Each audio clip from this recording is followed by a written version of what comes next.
월터 바이트와 마틴 스미스의 워처프 164강 합당하신 어린 양 제2부 계시록 5장에 관해서 깊은 연구를 했죠. 합당하신 어린 양, 죽임을 당하신 합당하신 어린 양, 유다 지파의 사자. 여기에 관해서 완벽하게 충분히 설명한다는 건 저에게는 할 수 없는 일입니다. 거기에 관해서 정말 살짝만 엿볼 수는 있겠죠. 그리고 그것이 저희 평생의 연구 주제가 될 것입니다. 어린 양께서 그 두루마기를 여시고 이 구속의 역사 전체가 밝혀졌을 때 구속의 값과 거기에 관한 전쟁도 밝혀졌습니다. 우리가 거기에 어떻게 연관되어 있는가, 그리고 우리의 기도를 통해서 일어난 모든 일들의 일부가 된다는 것. 이 땅에서 말이죠. 이런 모든 것들을 살펴보면 참 놀라운 이야기입니다. 사실 이 5장이 계시록이라는 책 전체의 구조를 잡는다고 생각하면 돼요. 근데 만약에 그렇게 생각한다면 성경 전체를 위한 구조라고도 볼 수 있습니다. 창세기는 이 모든 잃어버린 것에 관해서 담겨 있는 책이고, 계시록은 모든 것을 회복하는 것에 대해서 담겨 있는 책입니다. 에덴 동산에서 잃어버린 모든 것들을 생각해보면 생명나무로 가는 접근권을 잃어버렸고, 그리고 에덴 동산에서도 쫓겨났고, 의의 예복도 두루마기도 잃어버렸고, 그런 모든 것들이 잃어버려진 바 됐는데 그런 모든 것들이 계시록에서 다시 회복이 돼요. 그래서 이 창세기와 계시록 이 두 책은 성경의 이 표지, 그러니까 앞뒤로 된 성경을 덮는 표지나 다름없는 것입니다. 그러니까 샌드위치의 빵이라고 할 수 있죠. 그리고 그 빵 사이에 나머지 재료들이 들어가 있는 것입니다. 참으로 놀라운 이야기죠. 사람들은 이걸 보고 어떤 자들이 이것을 생각해가지고 이렇게 적었다고 말을 하는데 그게 애시당초 불가능한 일이에요. 이것을 평생 연구해도 온전히 이해하기는 불가능한 것입니다. 이 책은 비밀이라고 이름이 붙여지지 않았어요. 계시라고 이름이 붙여졌습니다. 여기서 밝혀진 계시된 것은 무엇이든지 간에 저희와 저희 아이들을 위한 것이에요. 자, 그러면 이야기 2부를 한번 살펴보도록 하겠습니다. 자, 여기 구원받은 자들이 모세와 어린 양의 노래를 부를 것이라는 내용도 담겨 있는데요. 모세의 노래는 이 구속의 노래였습니다. 이 이집트의 육체적인 속박으로부터의 구원에 대한 노래였어요. 하지만 어린 양의 노래는 저희가 어린 양의 노래를 불러야 하는 것입니다. 그래서 모세의 노래를 부르지만 어린 양의 노래도 불러요. 왜냐하면 어린 양께서 역시 이 애굽에서 이스라엘 자손들을 데리고 나오시는 분이시기도 하기 때문입니다. 그래서 이제 모든 구속받은 자들이 어린 양의 노래를 부를 수 있게 되는 것이죠. 구약 시대 때는 그들이 상징으로서 노래를 불렀지만 부활 후에는, 그러니까 이제 첫째 부활에 속한 모든 사람들이 부활한 후에는 그 노래는 모두 어린 양의 피로 구속받은 모두가 부를 수 있는 노래가 되는 것입니다. 교회 증언 8권 44쪽 보도록 하겠습니다. 우리는 미래에 대한 이상과 하늘의 행복에 대한 이상을 가져야 한다. 우리가 이것을 잃어버리면 절망이에요. 상이 있습니다. 확실히 상은 있는데 그 전에 피가 흐르고 땀이 흐르고 눈물이 흐르는 거예요. 그래서 저 같은 경우는 항상 살면서 이 내가 지금 겪고 있는 이런 것들을 견딜 만하게 해줄 무언가가 눈앞에, 무언가가 내 목표가 앞에 있었으면 좋겠다라고 하면서 그 무언가를 항상 찾아다녔어요. 그것과 똑같은 것 같습니다. 만약에 상이 있다는 것을 알고 상이 무엇인지를 안다면 그것을 보고 지금 현재 나한테 닥쳐있는 이런 모든 것들을 견딜 수 있는 힘이 생기는 것이죠. 그리고 제가 하고 있는 경주의 아름다움은 이 승자가 한 명만이 아니라는 것이죠. 영혼의 문지방에 서서 이 생에서 그리스도와 연합하고 그분을 위하여 고난받는 것을 특권이요 영광으로 생각한 자들에게 주어지는 은혜로운 환영의 음성을 들어보라. 네, 맞습니다. 저희는 이 땅에 살면서 고난을 당하기도 해요. 하지만 그리스도께서 우리를 위해서 당하신 고난에 비하면 정말 손톱만큼도 안 되는 것입니다. 하지만 저희가 받을 보상이 계속해서 앞에 있는 것이 저희 앞에 제시되는 것이죠. 그러니까 그것을 붙잡을 수 있다는 것입니다. 그들이 천사들과 연합할 때 그들은 그들의 멸관을 구속주의 발 아래 던지고 부르짖는다. 죽임을 당하신 어린 양이 능력과 부와 지혜와 힘과 존귀와 영광과 찬송을 받으시기에 합당하도다. 보좌에 앉으신 이와 어린 양에게 찬송과 존귀와 영광과 능력을 세세토록 돌릴지어다. 구세의 경륜을 이해하고 구세의 경륜에 든 비용, 그 값을 이해합니다. 그것을 어떻게 줄일 수 있는 방법은 아무것도 없어요. 그것을 드높일 방법밖에 없는 것입니다. 시대의 소망 243쪽 보도록 하겠습니다. 그러나 유대인들이 예수를 거절한 것은 단순히 예수의 생애에 외형적인 영광이 결여되어 있었기 때문만은 아니었다. 예수는 순결의 화신이었고 그들은 부정하였다. 그는 사람들 가운데서 흠없는 완전한 모본으로 생애하셨다. 그의 책망할 것 없는 생애가 그들의 마음을 환하게 비췄다. 예수의 신실성이 그들의 불신실을 드러냈다. 그것은 외식적인 경건의 공허함을 드러내고 그 죄악의 추악성을 그들에게 나타내 주었다. 이와 같은 빛은 환영을 받지 못했다.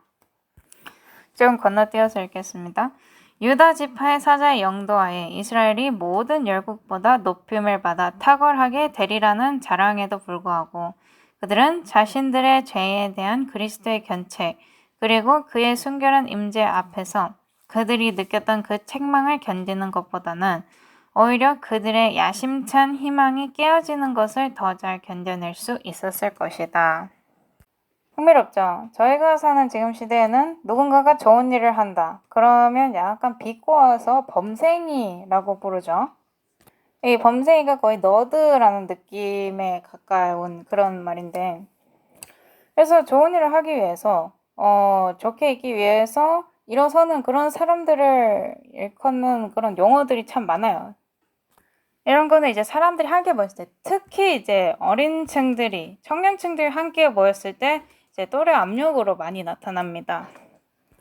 이 죄된 행동에 참여하기를 그다지 원치 안 하는 사람들을 곱게 보지 않아요. 그 눈으로 안 봅니다.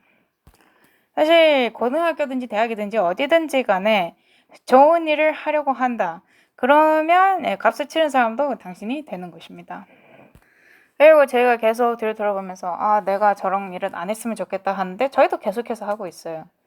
그래서 저희는 그걸 뭐 정죄하거나 판단할 수가 없는 겁니다. 아마 그들이 했던 것보다 저희는 더 심하게 했을 거예요.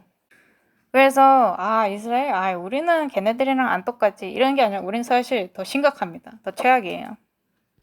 자, 그래서 계시록 5장에 보면 두루마기 봉인이 깨지고 두루마기가 열립니다.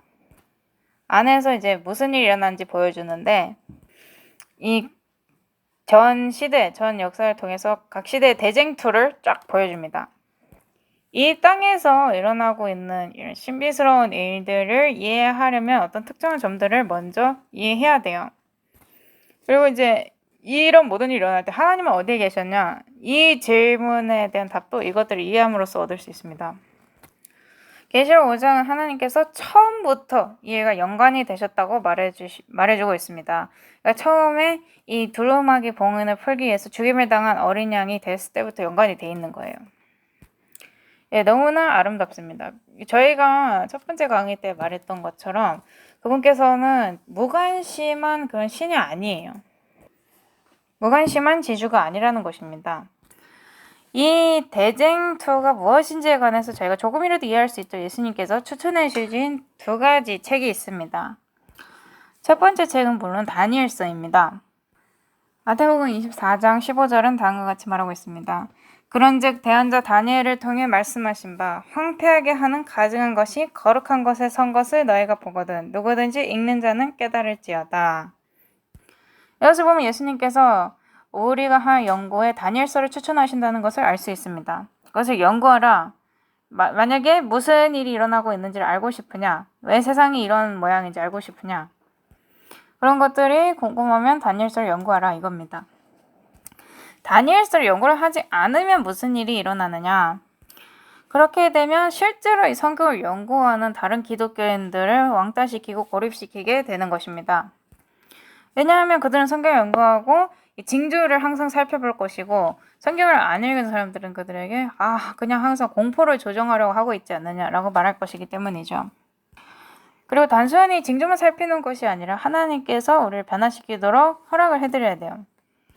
왜냐하면 징조를 보면 그게 준비를 해야 되는 사인이구나 라는 것을 깨닫기 때문입니다. 그럼 어떻게 준비를 하느냐? 하나님께 내가 변화될 수 있도록 도와달라고 말씀드려야 되죠. 자, 그럼 예수님께서 추천하신 또 다른 책은 무엇입니까? 요한계시록입니다. 요한계시록 1장 3절 보겠습니다. 이 대언의 말씀들을 읽는 자와 듣고 그 안에 기록된 그것들을 지키는 자들은 복이 있나니 이는 때가 가깝기 때문이라. 여기 두 가지 부류가 나옵니다. 읽는 자, 다른 말로 하자면 계시록을 연구하고 읽고 무슨 일이 일어나고 있는지 알아차리기 시작하고 그것을 알리고 싶어하는 사람들. 그 다음에 두 번째 부류는요. 그 대화를 통해서 예언의 말씀을 듣는 자들이죠. 그리고 거기에 따라서 행동하기 시작하는 사람들입니다. 우리가 무엇을 지켜야 하는지를 저희가 알아야 하지 않겠습니까? 우리가 지켜야 하는 것이 무엇인가? 우리가 그것을 지키기 위해서 이해해야 하는 것이 무엇인가? 그리고 이것에 대한 대답을 어디서 찾을 수 있는가?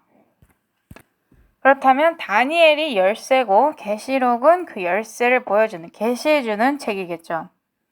자, 여기에 흥미로운 문구가 있는데요. 목사와 복음교역자에게 보내는 증언 114쪽입니다. 다니엘과 요한계시록을 좀 더 잘 이해하게 될 때 신자들은 전적으로 다른 신앙 경험을 갖게 될 것이다. 이걸 알아차리셨나요? 사실 저는 제 삶을 통해서 이것에 대해서 증언할 수 있습니다. 저는 어렸을 때 다니엘서에 관해서 알지 못했습니다. 제가 알고 있는 다니엘이라고는 학교에서 이 그림 시간에 사자굴에 있는 다니엘, 그거 그린 거, 그게 전부였어요.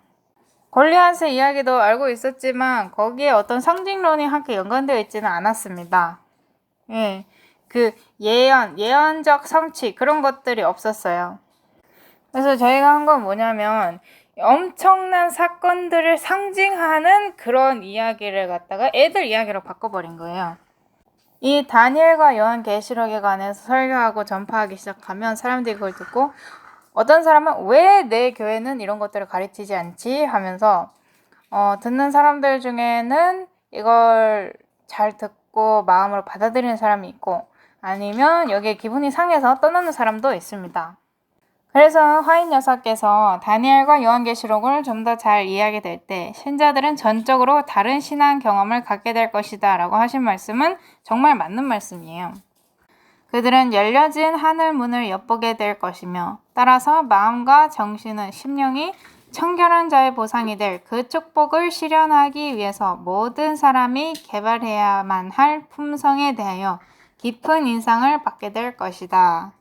이것은 완전한 변화에 관한 것입니다. 주님께서는 요한계시록에 나타난 진리를 이해하기 위하여 겸손하고 온유하게 연구하는 모든 사람들을 축복하실 것이다. 그분께서 이 축복하실 것인지 어떻게 압니까? 왜냐하면 거기 적혀 있기 때문입니다. 우리에게 말씀해 주셔요. 이것은 봉인된 책이라 아무도 이해할 수 없다는 건 사단이 쓰는 전략입니다. 이 책을 읽지 않으면 마음으로 받아들일 수가 없는 것입니다. 그래서 신하의 사본을 예로 들어보자면 현대 모든 성경이 이 사본을 기준으로 하고 있죠. 이 신하의 사본에는 창세기의 그 제일 처음의 일들, 그 다음에 이제 회복되는 일들 이런 것들이 들어있지 않습니다. 하지만 사람들은 그것을 하나님의 말씀을 보기에 가장 좋은 사본이라고 그렇게 생각하죠. 이거는 책의 앞과 뒷표지가 없어진 거나 마찬가지예요. 왜 우리의 신학자들이 이걸 이해하지 못하는지 잘 모르겠습니다. 그들은 이 문제를 연구를 하고 그리고 그들 스스로 봐야 돼요. 이 다니엘과 계시록과 다른 모든 것들을 가지고 있는 공인 본문이야말로 진정한 하나님의 말씀이라는 것을 알아차려야 합니다. 계속해서 읽겠습니다. 이 책에는 불멸성과 충만한 영광을 지닌 큰 것이 많이 있기 때문에 이것을 열심히 읽고 탐구하는 이들은 이 예언의 말씀을 읽는 자와 듣는 자들과 그 가운데 기록된 것을 지키는 자들에게 허락된 축복을 받는다. 요한계시록을 연구할 때 분명하게 깨닫게 되는 한 가지가 있을 것이다. 즉 하나님과 그분의 백성 사이의 관계는 밀접하고 굳건하다는 점이다. 다시 한번 여기 나옵니다. 우리의 땅 주인 지주께서는 이 땅을 맡겨도 그냥 없어지는 그런 분이 아니에요. 천상의 우주 세계와 이 세상 사이에 있는 놀라운 관계를 볼 수 있다. 다니엘에게 계시된 것들은 나중에 반모섬에 있는 요한에게 주신 계시를 통해서 보충되었다. 이 두 책은 세심하게 연구되어야 한다. 2번씩이나 다니엘은 시대의 종말까지 얼마나 걸릴 것인지를 질문하였다. 내가 듣고도 깨닫지 못한지라. 내가 가로되 내 주여 이 모든 일의 결국이 어떠하겠사옵나이까. 그가 가로되 다니엘아 갈지어다. 대저 이 말은 마지막 때까지 간수하고 봉함할 것임이니라. 많은 사람이 연단을 받아 스스로 정결케 하며 희게 할 것이나 악한 사람은 악을 행하리니 악한 자는 아무도 깨닫지 못하되 오직 지혜 있는 자는 깨달으리라. 그래서 이런 것들을 이해하는 것이 거름망 역할, 필터 역할을 하는 겁니다. 그렇지 않으면 어떻게 이건 여기에 들어맞는 거고 저건 저기에 들어맞는 거고 이 예언이 맞는지 안 맞는지 어떻게 알겠습니까? 악한 자들은 이해하지 못할 것이라고 했어요. 그러니까 그들은 연구하지 않고 필터가 없는 겁니다. 그들에게는. 그들이 이걸 전혀 사용하지 않고 이건 닫힌 책이라 아무도 이해할 수 없는다고 하면 그들은 지혜 있는 자들의 일부가 되지 못하겠죠. 자, 기억하십시오. 지혜는 하나님께로부터 오는 거예요. 그래서 이걸 읽었다고 해서 여기 있는 사람들 중에서 자신이 지혜롭다고 스스로를 높이는 사람은 아무도 없어요. 그들은 하나님께서 하라고 하신 일을 그저 하는 것뿐입니다. 읽는 자는 복이 있다고 했잖아요. 그래서 읽기 시작한 겁니다. 만약에 읽었는데 이해를 하지 못한다. 그러면 다른 사람이 어떻게 말을 하는지 들어볼 수도 있는 거예요. 그걸 이해한 사람이 어떻게 말을 하는지. 그럼 그걸 얘기하는 사람은 어떻게 그것을 이해했느냐. 연구하고 공부하고 읽어서 이해하게 된 겁니다. 그리고 이런 잘 이해 못하는 것들을 명백하게 해줄 수 있는 예언이 예언의 신 안에 있습니다. 예언의 신 얘기를 꺼내서 안 좋아하는 사람들이 있을 수도 있지만 예언의 신은 저를 굉장히 많이 도와줬어요. 그리고 다른 수많은 사람들을 도와줬습니다. 네, 건너뛰어서 읽겠습니다. 너는 가서 마지막을 기다리라. 이는 내가 평안히 쉬다가 끝날에는 내 업을 누릴 것임이니라. 여기서는 이제 더 많은 정보가 올 것임이 예견이 되었는데 다니엘의 시대를 위한 것은 아니었습니다. 하나님의 왕국이 세워질 때. 그러니까 계시록 책은 기독교 시대에 주어졌어요. 그리고 이 기별이 막 이 시대의 끝부분에 사는 자들에게만 주어졌다. 이런 게 잘못된 관념이라는 것을 얘기했었죠. 이 기별은 반모섬에서 주어졌습니다. 그때도 그 시대를 위해서 주어진 계시였고 지금도 우리에게 주어진 계시인 것입니다. 유일한 차이점은 무엇이냐? 저희가 시간이 점점 흐름에 따라서 더 많이 이해를 할 수가 있게 된다는 것이죠. 왜냐하면 시간이 흐름에 따라서 예언이 성취되는 것을 보기 때문입니다. 그런 징조들을 볼 수 있는 것이죠. 자, 그럼 그 징조들을 어떻게 알아볼 것입니까? 그렇게 알아보기 위해서는 파수꾼이 되어야 합니다. 그리고 파수꾼이 무슨 일을 하죠? 이런 징조들을 보고 그냥 거기 계속 앉아있나요? 아닙니다. 우선 파수꾼은 하나님께서 굉장히 밀접하게 연관되어 있으시다는 사실을 깨닫게 돼요. 왜냐하면 하나님께서 단순히 무슨 일이 일어날지에 관해서만 얘기해 주시는 게 아니라 이것의 성취를 볼 수 있도록 해주시기 때문입니다. 그리고 이것이 역사가 흐름에 따라서 계속해서 성취되고 온 역사를 담고 있기 때문에 어느 기독교 시대에 살았던 사람이라도 자신들이 지금 시간에 어느 때에 있는지 알 수 있게 돼요. 그래서 절망하지 않고 마지막에 언제 오는지 알 수 있게 된 것입니다.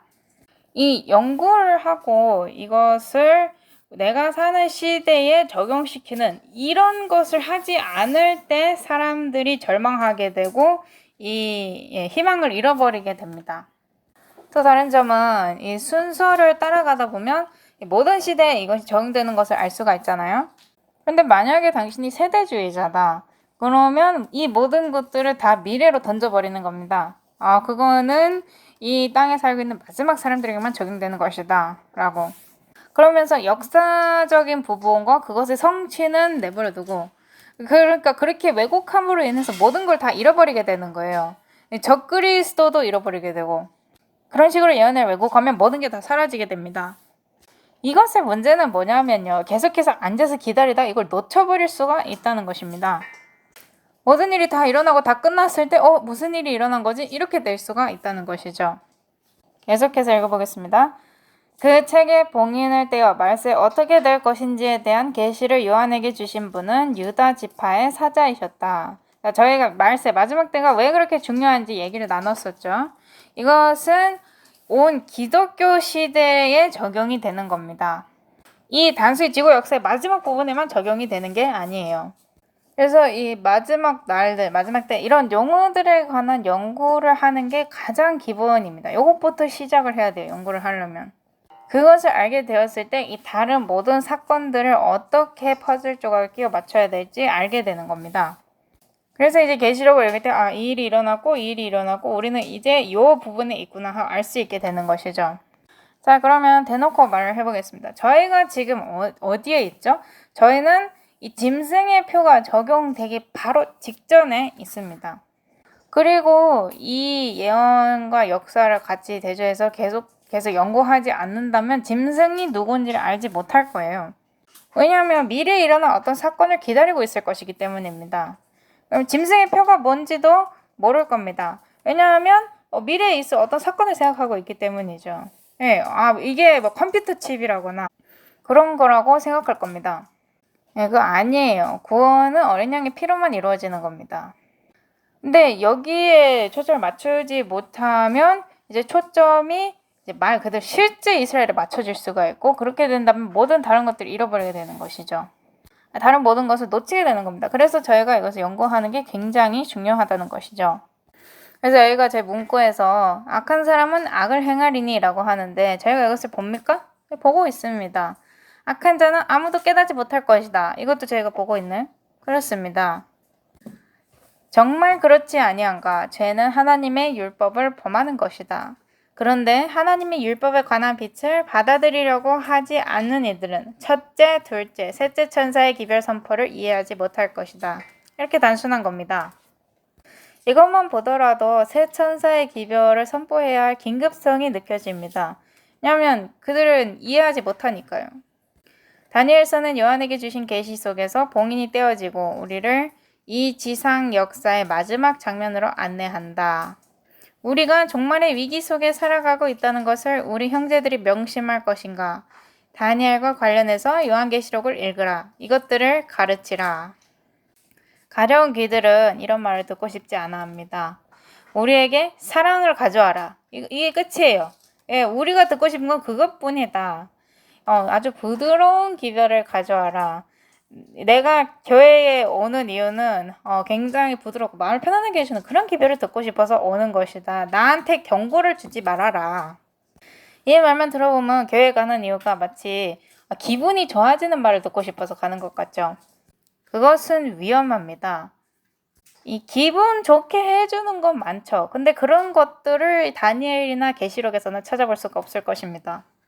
그들은 교회에서 징조에 관해서 듣거나 보기 싫어해요. 저는 그것이 굉장히 중요하다고 생각합니다. 뭐 계속해서 징조만 보여주거나 아니면 징조만 보여준다거나 뭐 이거는 아니지만 균형을 잘 맞춰서 해야 하는 것입니다.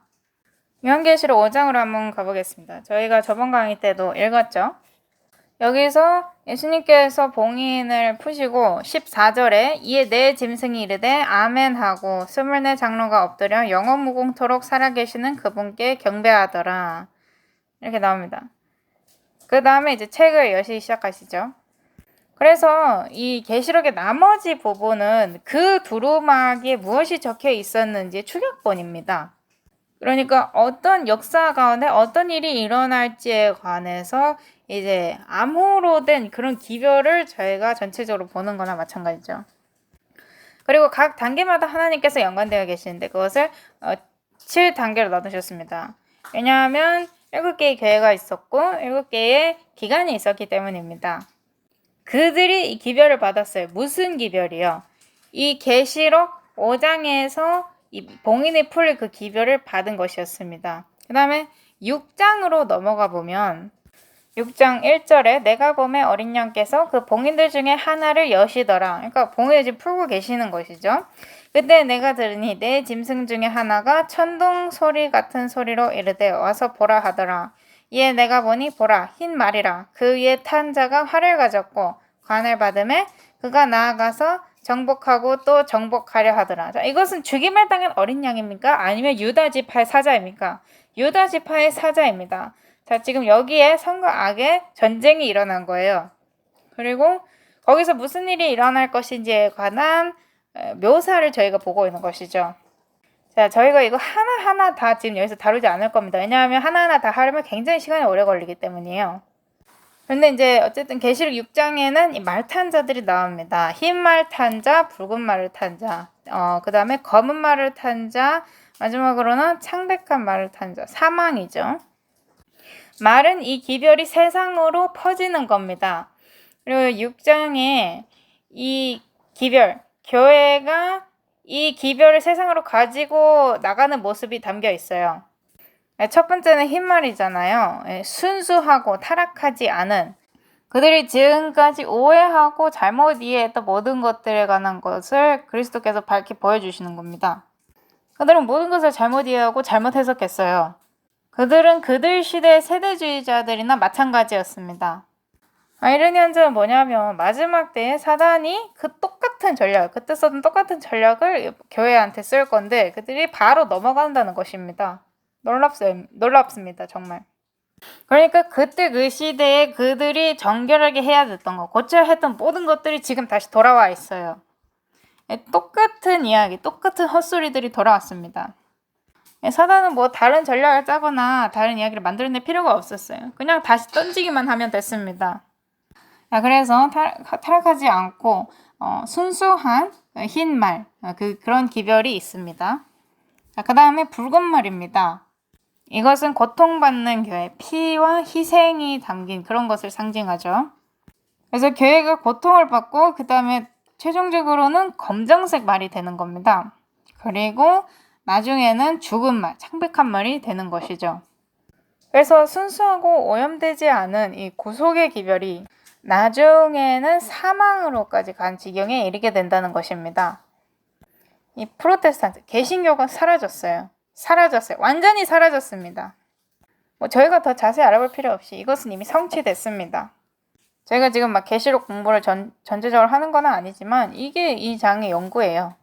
그리고 7장에서는 하나님의 자녀들이 나옵니다. 그리고 7장 10절에 보시면 큰 음성으로 외쳐 이르되 구원이 왕좌에 앉으신 우리 하나님과 어린 양께 있도다 하더라.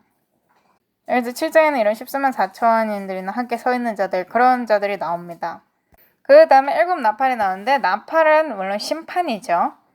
그래서 저희가 심판에 관해서도 얘기를 좀 해봐야 합니다.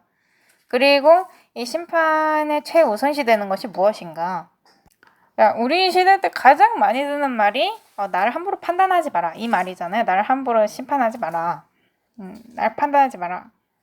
그리고 이런 판단이 정죄하는 것이어야 합니까? 아닙니다. 경고하는 것이어야 합니다. 왜냐하면 경고에는 사랑이 들어있기 때문이죠.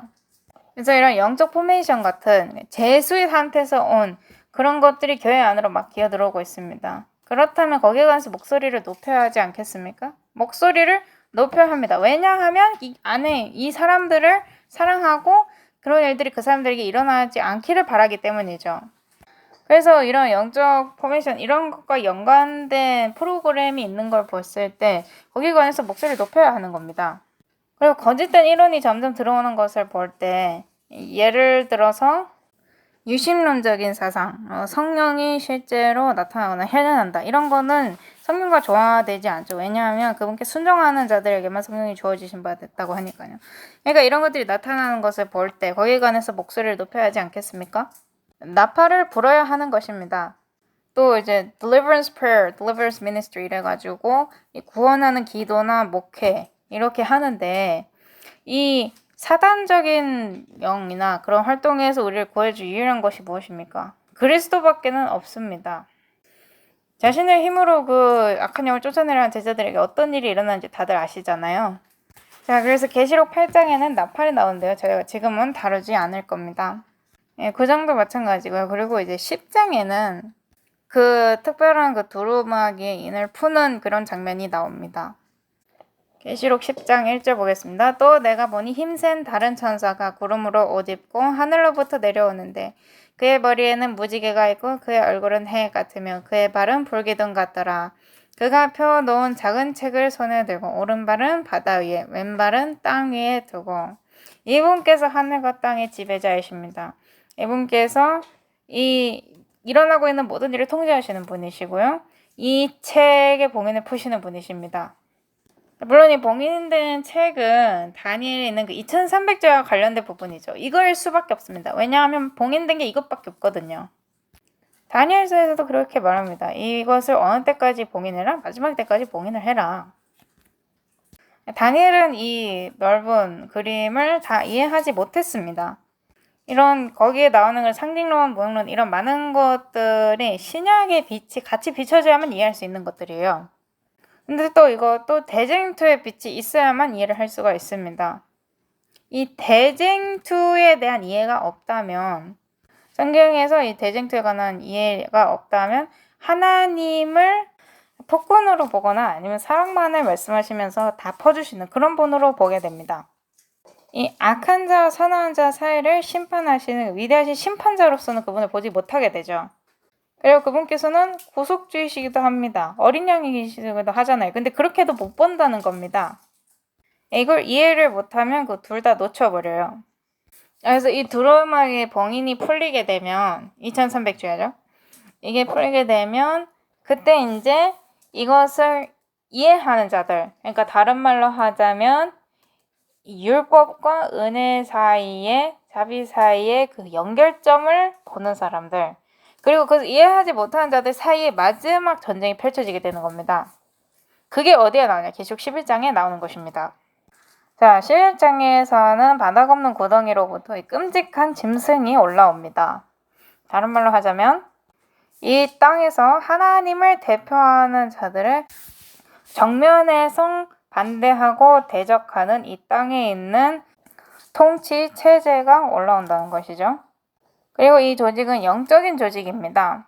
그리고 이 체제는 전에 있었던 것처럼 왕이나 여왕과 함께 일어나는 것이 아니라 민주주의 세계에서 일어나는 그런 체제라는 것입니다. 이 체제는 강신술과 신비, 기만의 기초를 두고 있고 영적으로는 소돔과 이집트라고 불리는 도시입니다. 도덕적이지 않은 게 다 섞여 있는 거예요. 프리메이슨도 섞여 있고 제수이도 섞여 있고 이런 끔찍하고 역겨운 것이 저의 바로 눈앞에 있는 것을 저희가 오늘날 볼 수 있습니다.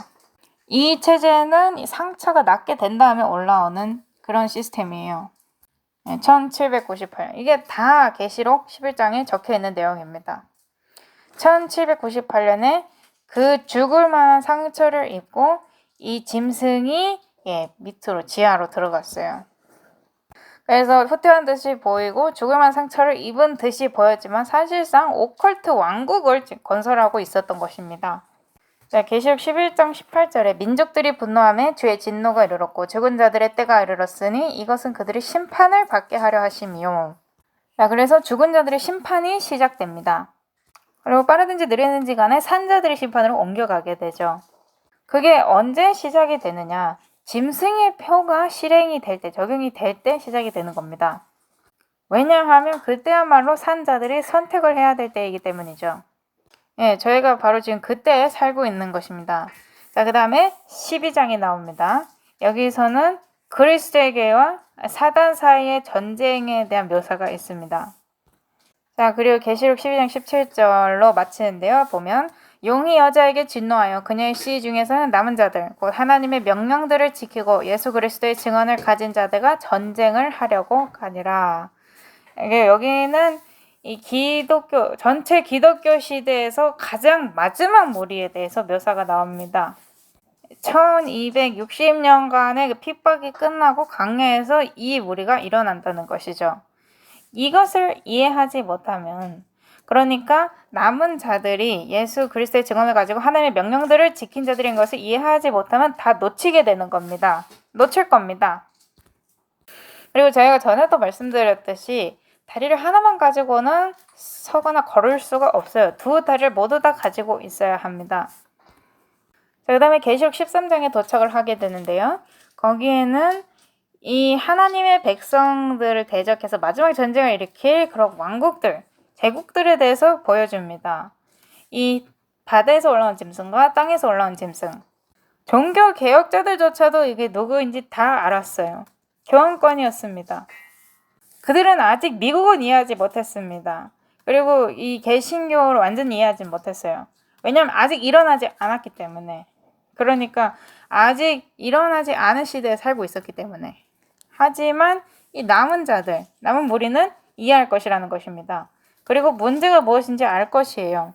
자, 문제가 무엇이냐? 하나님의 명령이 걸린 겁니다. 하나님의 율법이. 이것은 율법과 관련된 것입니다. 다르게 이걸 연결할 방법이 없어요. 말이 안 됩니다.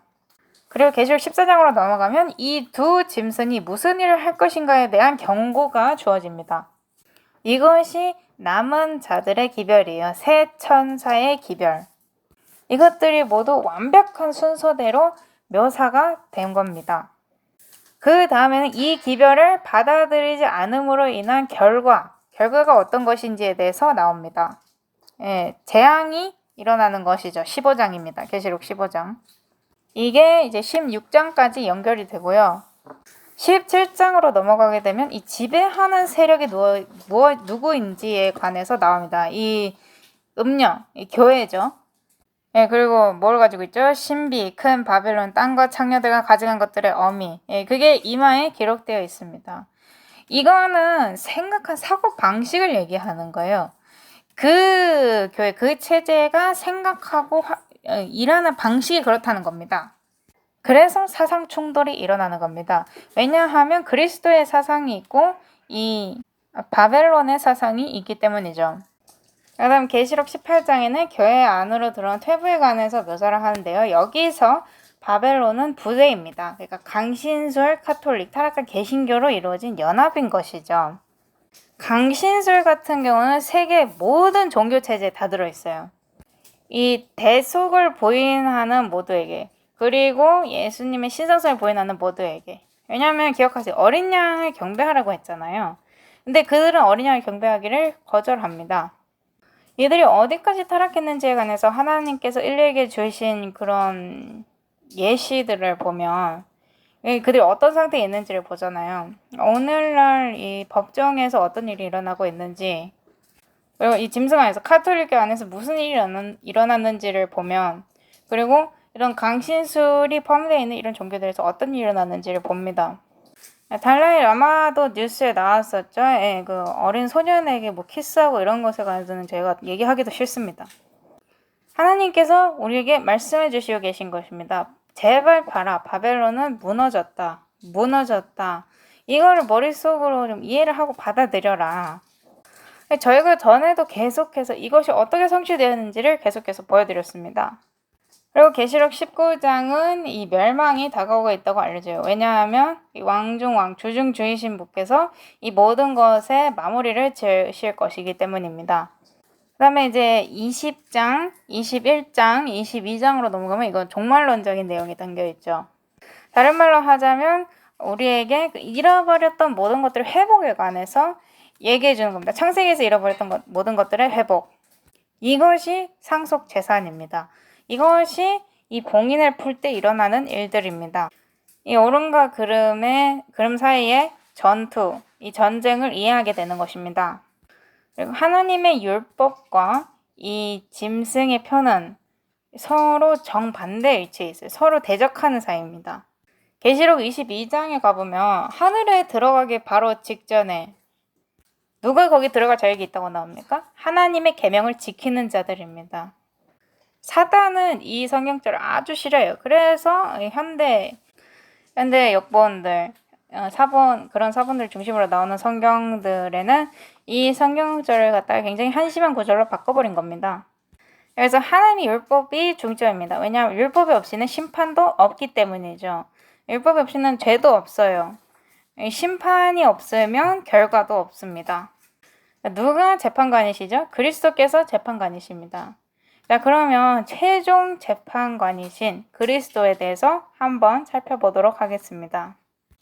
요한복음 5장 22절 아버지께서 아무도 심판하지 아니하시고 오히려 모든 심판을 아들에게 맡기셨으니 아들을 우리가 대면해야 하는 것입니다. 그러면 그분을 거절한 자들도 그 대면해야 되는 사람들 중에 포함되나요? 다 포함이 됩니다. 그때 당시의 유대 민족들, 현재 있는 유대 민족, 그리고 영적인 이스라엘까지 다. 근데 그 그룹 안에서도 여전히 하나님을 받아들이고 이 하나님의 영적 이스라엘이 될 수 있나요? 될 수 있습니다. 모든 민족, 족속, 방언 다 가능합니다. 그걸 잊어버려서는 안 돼요. 하지만 예수님께서 재판관이십니다. 그리고 그분이 재판관이 되심이 옳아요. 그분께서 이 깨진 율법을 위한 값을 치르셨습니다. 그리고 그분께서만이 그 값을 치르실 수 있는 유일한 분이세요. 우리는 할 수가 없습니다. 하늘에도 땅에도 그런 자가 없었습니다. 아무도 그 두루마기를 열 수 없었어요. 그 다음에 요한복음 8장 16절입니다. 만일 내가 판단해도 내 판단은 참되니 이는 내가 혼자 있지 아니하고 나를 보내신 아버지와 내가 함께 있기 때문이라. 그래서 그분의 재판은 참되신 겁니다. 그분께서는 옳게 재판을 하실 것입니다. 합당하신 어린 양이시죠. 자, 고린도 후서 5장 10절 보겠습니다.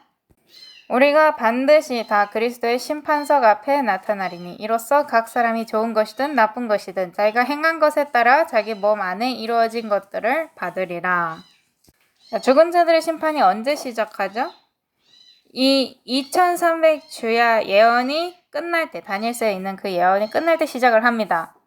왜냐하면 거기에 성소가 정결케 되리라고 적혀져 있기 때문이죠. 무엇으로부터 정결케 된다는 것입니까? 죄로부터입니다.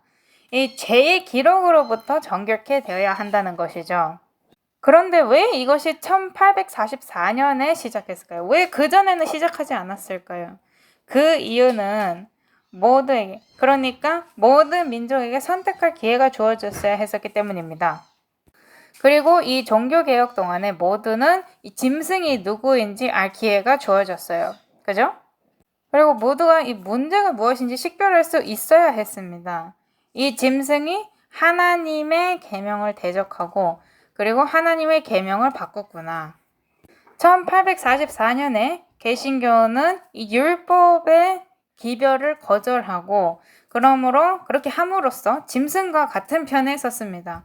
그래서 타락한 거예요. 이 바벨론의 시스템, 바벨론의 체제 중에 일부가 된 것입니다. 그 바벨론에서 짐승이 아들 역할로서 자리하고 있었고 용 같은 경우는 거짓말로 온 세상을 물들였죠. 그래서 저희가 거짓말에 관해서 얘기를 했었잖아요. 그래서 1844년부터 모든 민족과 모든 족속이 무슨 일이 일어날지 볼 수 있는 기회가 있었습니다. 그때부터 죽은 자들의 심판이 시작되고 이것이 일요일 법령이 선포되기 전까지 이어지는 것입니다. 그때에는 산 자들이, 전에 있던 자들이 선택을 했듯이 산 자들도 이제 선택을 해야 될 때가 오는 것이죠. 하나님의 백성들도 물론 선택을 해야 합니다. 하나님의 백성들도 선택을 해야 되는데 흥미로운 점은 그 선택이 그들이 하나님의 인을 임하에 받을지 아니면 그들이 하나님의 인을 받지 않을지를 결정짓는다는 것입니다. 만약 그들이 하나님의 인을 받는다면 그들은 큰 소리 외침의 일부가 됩니다. 그 큰 소리 외침이 점점 더 커질 것이고 점점 더 많은 사람들이 합류하게 되는 것입니다. 큰 소리 외침이 무엇입니까? 바벨론이 무너졌도다, 무너졌도다. 그녀가 마귀들의 처소가 되고 모든 더러운 영의 요새가 되며 모든 부정하고 가증한 새들의 집이 되었도다. 이것은 큰 소리 외침의 일부에 불과합니다. 이것이 짐승의 표와 연관지어져야 돼요. 그것은 무엇입니까? 이 거짓된 기준과 표준을 본받지 말라. 그거를 받아들이지 말라는 것입니다. 하나님께서 제시하신 기준과 표준을 받아들이라는 것이죠. 그리고 또 성경은 뭐라고 말합니까? 이 심판이 하나님의 집에서부터 시작한다고 합니다. 그렇게 시작할 수밖에 없어요. 왜냐하면 거기서 일어나는 심판이 누가 큰 소리 외침을 할지 결정짓기 때문입니다. 그래서 흔들림이 있어야 하는 것입니다. 말하자면 정결함이 이루어지는 것이죠. 이사야 33장 22절입니다. 주께서는 우리의 심판자시요 주께서는 우리에게 법을 주시는 이시요. 여기 굉장히 명백하게 나와 있습니다. 법을 주시는 분만이 법을 해석하실 수 있으시고 그 법을 적용시킬 수 있으신 것입니다. 그리고 그렇게 하실 자격이 있으신 분이에요. 왜냐? 이 율법이 범해진 것에 관해서 그분이 값을 치르셨기 때문입니다. 주께서는 우리의 왕이시니 그분께서 우리를 구원하시리로다. 그래서 여기 모든 명칭이 있습니다. 심판자시요, 법을 주시는 이시요, 왕이신 분. 이 모든 것을 받아들여야 하는 겁니다. 여기서 골라서 받아들일 수는 없는 거예요. 이게 굉장히 중요합니다. 나는 그냥 그분을 왕으로서만 원해. 아니면 나는 그분을 구속주로서만 원해. 그렇게는 고를 수가 없는 거예요. 계시록 14장 7절 그가 큰 음성으로 이르되 하나님을 두려워하고 그분께 영광을 돌리라. 그분의 심판의 시간이 이르렀으니 하늘과 땅과 바다와 물들의 근원들을 만드신 분께 경배하라 하더라. 이것은 굉장히 심오한 성경절입니다. 왜냐하면 심판의 때가 이르렀다고 말해주거든요. 이 기별은 1844년 이후에 나갔습니다. 그래서 1844년 심판이 시작한 것이죠. 죽은 자들의 심판이 시작한 것입니다. 그 다음에 하늘과 땅과 바다 물들의 근원들을 만드신 분께 경배하라고 합니다. 이것은 하나님의 인이에요. 이것은 넷째 계명에 들어 있습니다. 왜냐하면 그 계명이 7번째 날이 세워졌는지에 관해서 설명을 해주기 때문입니다. 그러면 짐승의 표는 이것에 반대겠죠. 왜냐하면 짐승의 표도 경배에 관해서 다릅니다. 그들은 짐승을 섬겨요. 그래서 이제 짐승의 표를 받는 겁니다. 근데 우리는 이 만드신 하나님을 섬겨야 하는 것입니다. 그래서 여기서 충돌이 일어나는 거죠. 하나님을 섬기지 말고 나를 섬겨라. 이렇게. 사단 같은 경우는 다른 날의 창조자입니다. 이 주일 중 첫째 날 창조자죠. 자, 그렇다면 이 심판의 기준이 무엇인가? 율법이죠.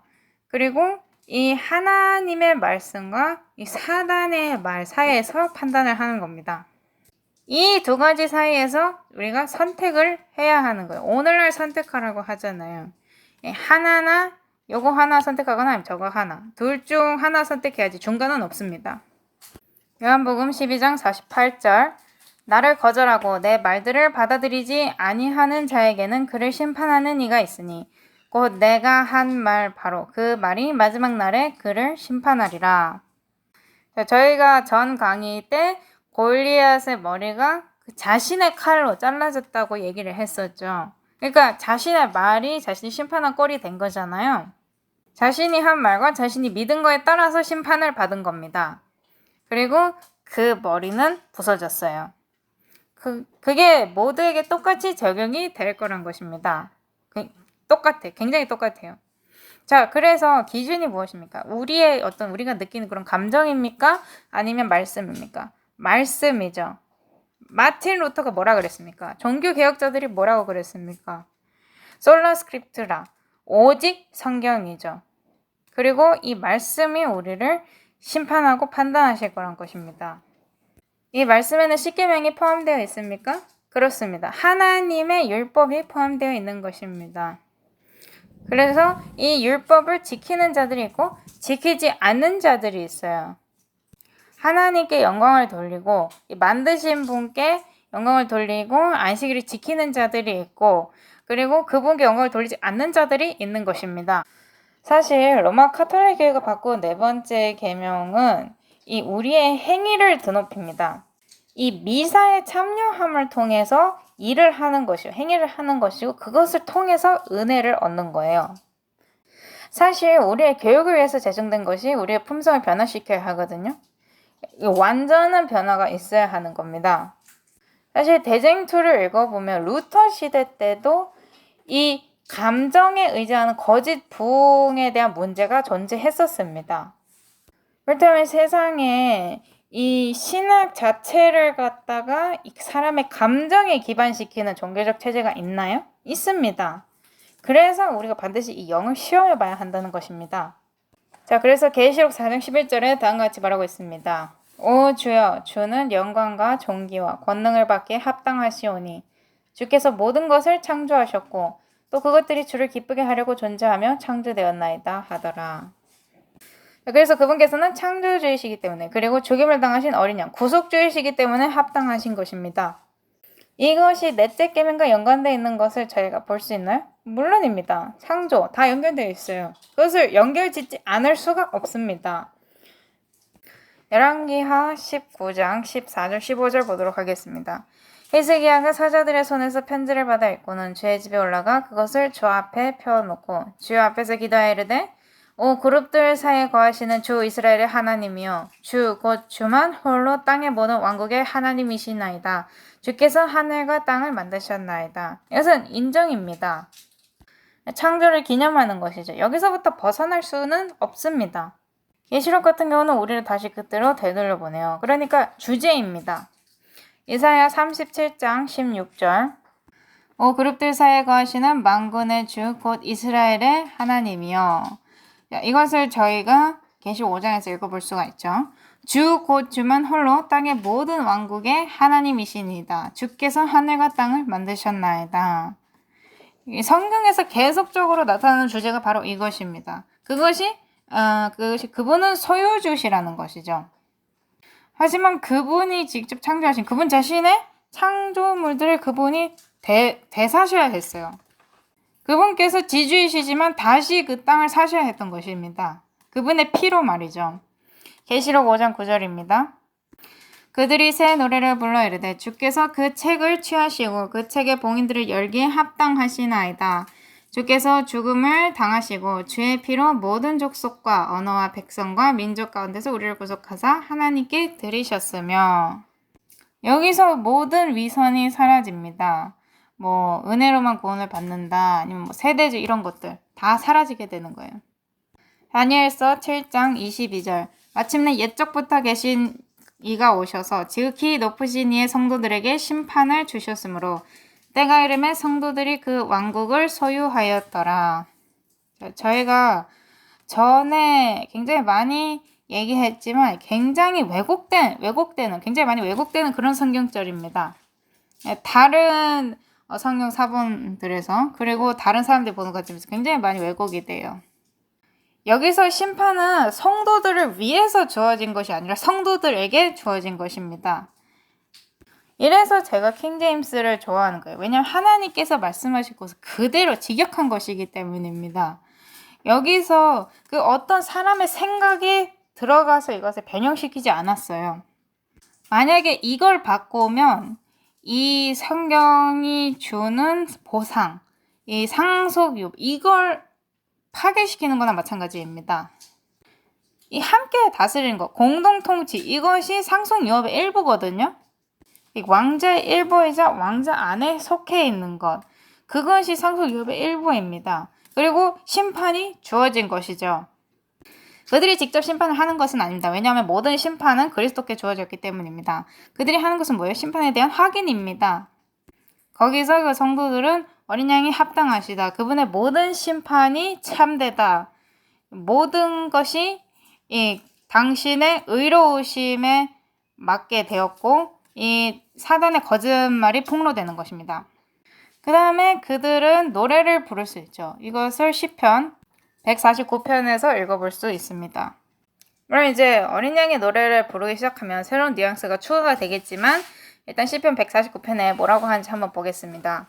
너희는 주를 찬양하라. 새 노래로 주께 노래하며 성도들의 회중 안에서 그분을 찬양할지어다. 이스라엘은 자기를 만드신 분을 기뻐하며. 자, 계속해서 똑같은 주제가 나타납니다. 창조. 완전한 변화를 한다면 그분께서는 우리 안에서 새롭게 창조를 하십니다. 새롭게 우리를 창조하시는 것이죠. 시온의 자녀들은 자기들의 왕을 기뻐할지어다. 그들은 춤추며 그분의 이름을 찬양하고 작은 북과 하프와 더불어 노래로 그분을 찬양할지어다. 주께서 자신의 백성을 즐거워하시나니 그분께서 온유한 자를 구원으로 아름답게 하시리로다. 하늘에 있는 왕자가 인류와 연결되어 있음을 볼 수가 있습니다. 성도들은 영광 중에 기뻐하며 자기 침상에서 큰 소리로 노래할지어다. 그들의 입에는 하나님을 높이 찬양함이 있고 그들의 손에는 양날 달린 검이 있으리니. 이건 하나님의 말씀입니다. 그죠? 하지만 양날 달린 검이 있습니다. 내가 자른 대상을 향해서도 자르고 나를 향해서도 자릅니다. 우리가 변해야 하는 것이죠. 하지만 이것은 골리앗의 머리를 자른 골리앗의 칼과는 다른 칼입니다. 이것은 실제로 자르기도 하고 우리를 구원해주기도 하는 칼이에요. 이 칼이 말하는 말을 들으면 말이죠. 이것은 이교도들에게 원수 갚는 일을 집행하고 백성들에게 형벌을 주며 그들의 왕들은 사슬로 그들의 거기한 자들은 새 족쇄로 묶고 기록된 심판을 그들에게 집행하려 하려 함이로다. 이런 전기가 그분의 모든 성도에게 있도다. 너희는 주를 찬양하라. 심판이 성도들에게 주어졌습니다. 그 왕조의 일부가 되게끔 하기 위해서 그리고 이 거짓말을 폭로하기 위해서 이것이 성도들의 종기인 것입니다. 이것이 상이에요. 보상이에요. 자, 그렇다면 이사야 32장 1절은 뭐라고 말하고 있나요? 보라, 한 왕이 의로 통치하며 통치자들이 판단의 공의로 다스릴 터이니. 통치자들이 누굽니까? 공동으로 통치하는 자들입니다. 구속받은 자들이죠. 이 주제는 하나님의 말씀 전체에서 반복적으로 나타납니다.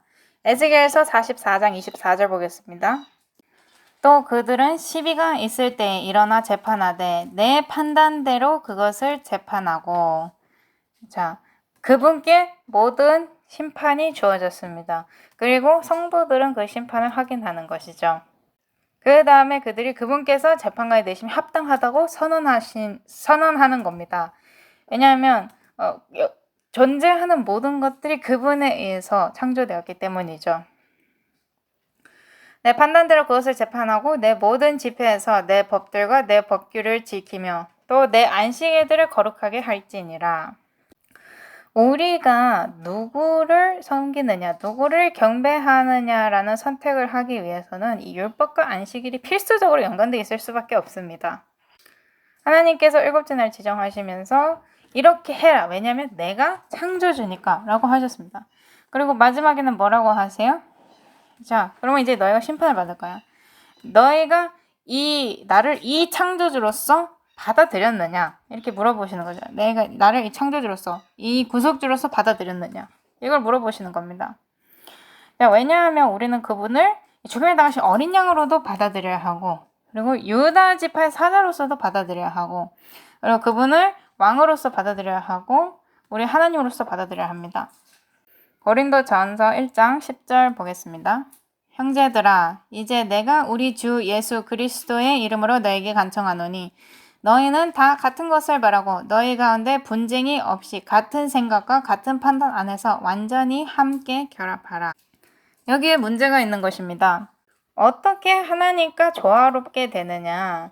그분께서 요구하시는 조건들을 연구해야 합니다. 그분께서 남은 자들에게 이 예수님의 증언을 주셨어요. 이 계시록 12장 17절에 그렇게 말하고 있습니다. 이것은 우리로 하여금 그분과 조화롭게 되고 하나의 정신을 가질 수 있게 해주죠.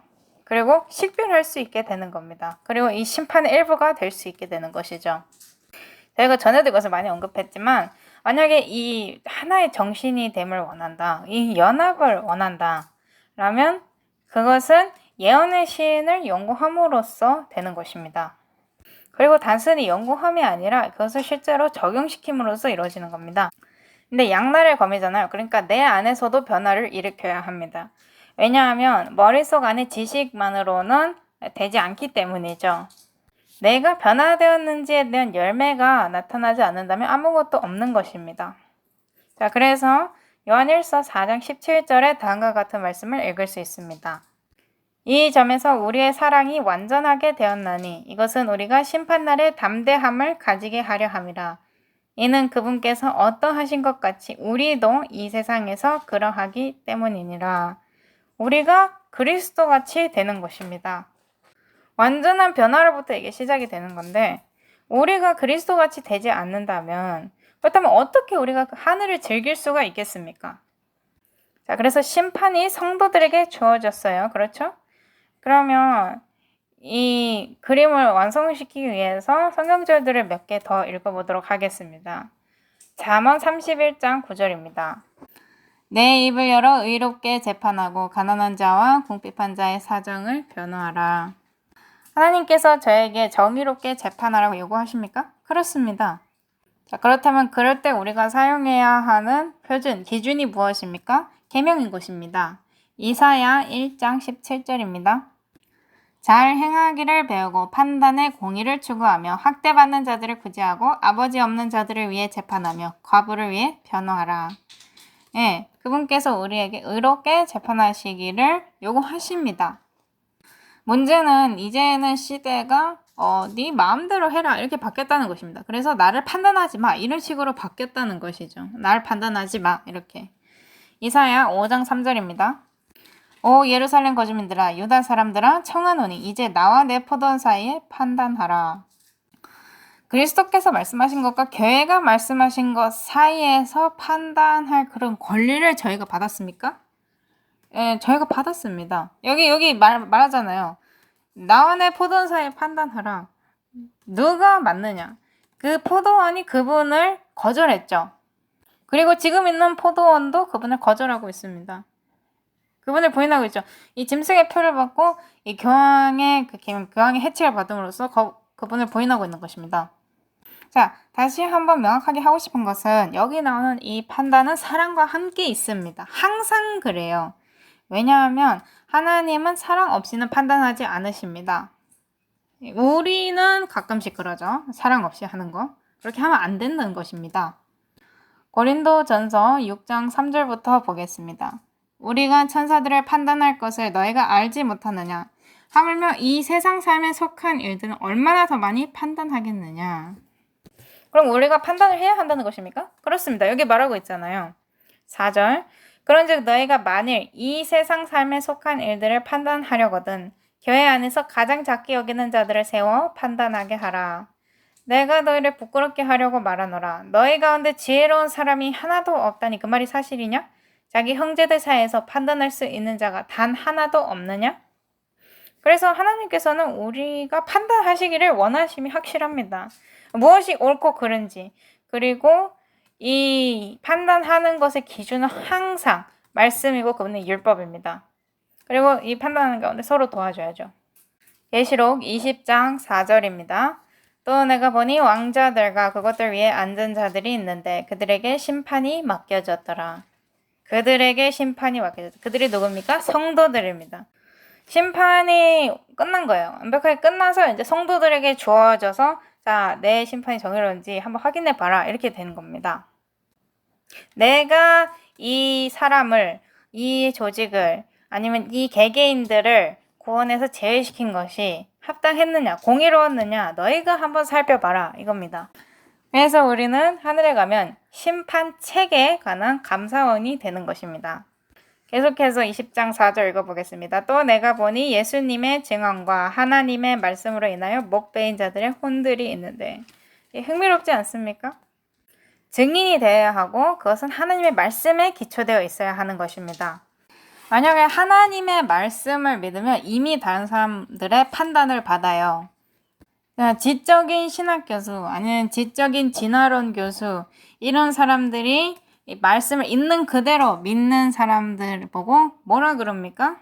바보라 그러죠.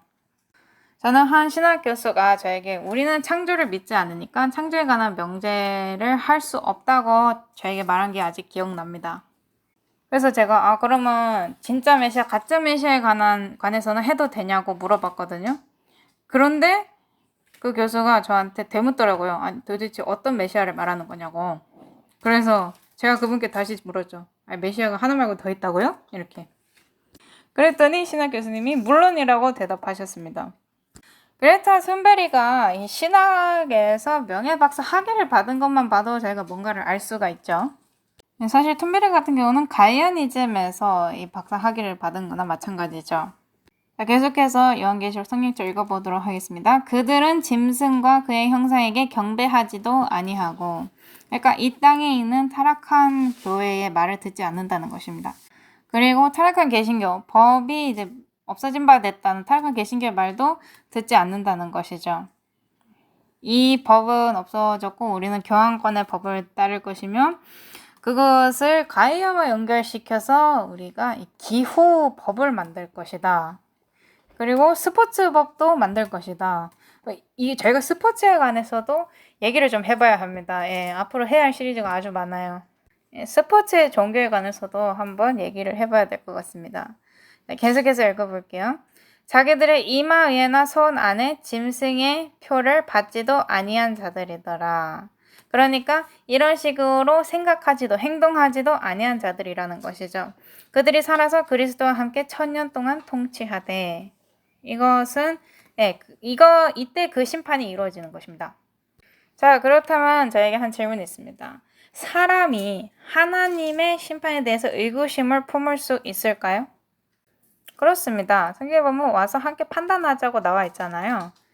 자, 여기에 이제 성경에 보면 소돔을 위해서 중재하는 아브라함의 이야기가 나옵니다. 창세기 18장 22절부터 볼게요. 22절에는 그들이 소돔을 향해 갔으나 아브라함이 주 앞에 서 있는 게 나오고 23절부터 보겠습니다. 아브라함이 가까이 가서 아뢰되, 이게 굉장히 흥미롭습니다. 주께서 의로운 자들을 사악한 자들과 함께 멸하려 하시나이까? 그러면 지금 이거 질문하고 있는 것이죠. 이 심판에 관해서 질문을 하고 있는 것입니다. 그 다음에 25장에 아브라함이 뭐라 그러냐면 온 땅의 심판자께서 의롭게 행하여 하지 아니하리까? 라고 질문을 합니다. 그래서 저희에게는 실례지만 왜 누구누구는 여기 없습니까? 아니면 이사야가 조용히 가까이 가서 예수님 귀에 대고 저기 제가 지금 이상하게 행동하기는 싫은데 므낫세가 여기서 대체 뭘 하고 있는 겁니까? 이렇게 물을지도 모릅니다. 네, 므낫세가 대체 여기서 뭘 하고 있는 겁니까? 그럼 예수님께서 이사야 여기 기록책을 한번 살펴봐라. 이사야가 그 기록책을 보고는 이 므낫세의 회개를 발견합니다. 그리고 그를 다시 회복시켜 주신 하나님의 은혜도 발견하죠. 그럼 이사야의 반응이 어떨까요? 당신의 심판이 참되고 의로우시다고 말할 겁니다. 그리고 므낫세에게 가서 팔을 두르고 당신이 여기 와서 난 참으로 기쁩니다 라고 말을 하겠죠. 기쁨일 것입니다. 두 사람의 뺨에는 눈물이 흐를 것입니다. 므낫세는 내가 당신에게 한 일에 대해서 굉장히 미안하다고 말하겠죠. 하지만 저에게는 이렇게 질문을 할 권리가 있습니다. 그래서 심판이 성도들에게 주어진 것입니다.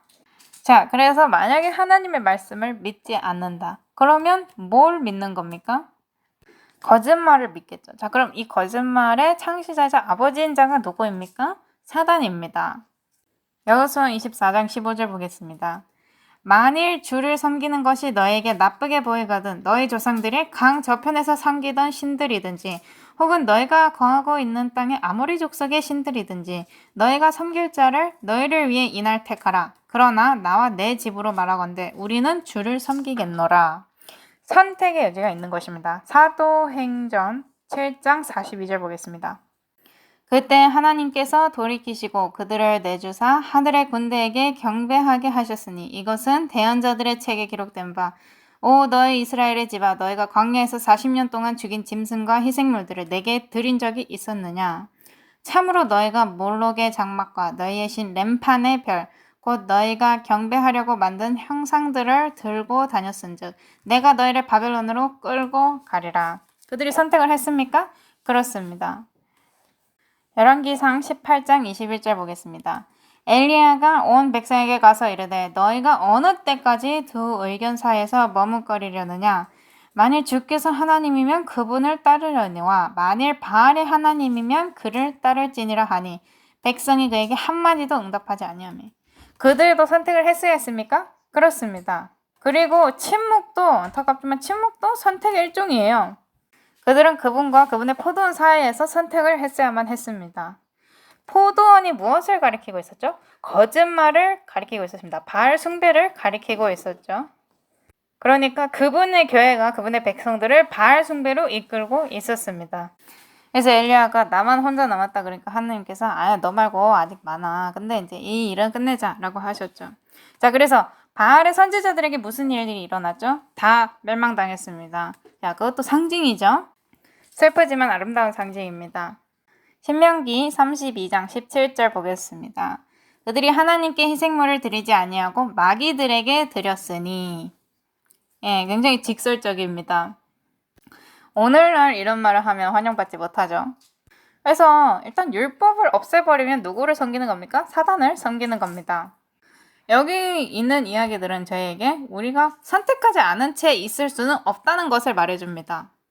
만약에 율법을 없애잖아요. 그러면 자동적으로 대속도 함께 없애버리는 거예요.